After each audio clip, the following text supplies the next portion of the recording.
చిన్న మేఘం పెద్ద స్నేహం.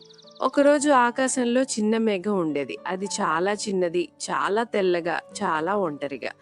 నాకు ఫ్రెండ్స్ లేరు అని అది ఏడ్చింది. అప్పుడు సూర్యుడు నవ్వుతూ చెప్పాడు, నువ్వు చిన్నవైనా ఉపయోగపడితే అందరూ నీ ఫ్రెండ్స్ అవుతారు. చిన్న మేఘం ఆలోచించింది. అది నెమ్మదిగా ఒక గ్రామం మీదికి వెళ్ళింది. అక్కడ చెట్లు ఎండిపోతున్నాయి, పూలు వాడిపోతున్నాయి, పిల్లలు వేడితో అలసిపోయారు. చిన్న మేఘం ధైర్యం చేసి చిన్నగా వర్షం కురిపించింది. చెట్లు ఆనందంగా ఊగాయి, పూలు నవ్వాయి, పిల్లలు వర్షంలో ఆడారు. అందరూ ఒక్కసారిగా అరిచారు, ధన్యవాదాలు చిన్న మేఘం. ఆ రోజు నుంచి చిన్న మేఘం ఒంటరిగా లేదు. అది ఎక్కడికి వెళ్ళినా అందరూ ఎదురు చూశారు.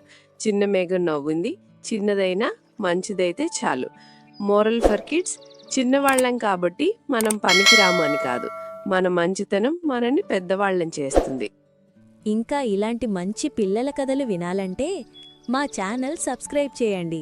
మీ చిన్నారులతో కలిసి మళ్ళీ కలుద్దాం.